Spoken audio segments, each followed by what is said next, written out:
İndi isə Lənkəran rayonundan gələn Boladı bir komandasının yanındayıq. Bu komanda görmə engelli insanlara maneələri xəbər verən sistem yaradıb. Hansı ki bu sistemi həm eynəkdə, həm də papaqlarda istifadə etmək olar. Belə ki, həmin insan maneəyə yaxınlaşanda sistem həmin insana siqnal ötürür ki, sən artıq maneəyə yaxınlaşmısan. İndi isə gəlin komanda bizə həmin layihə haqqında daha detallı məlumat versin. Özü təqdim edin. Mən Elmin Bazzadə, Boladı kənd Beysarı Tamata məktəbinin 11-ci sinif şagirdiyəm. Layihəmiz görmə engelli insanlar üçün eynəkdir. Deməli, görmə engelli insanlar ətrafı təhlil etməkdə çox çətinlik çəkirlər.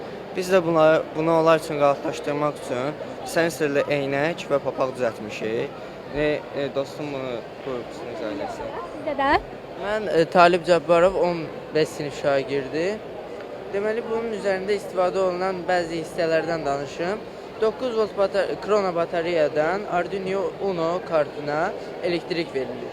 Arduino Uno kartına yazdığımız proqram vasitəsilə ultrasonik sensor qarşıya səs siqnalları göndərir və səs siqnalı bir divara və ya bir maneəyə toqquşduqda geri qayıdır.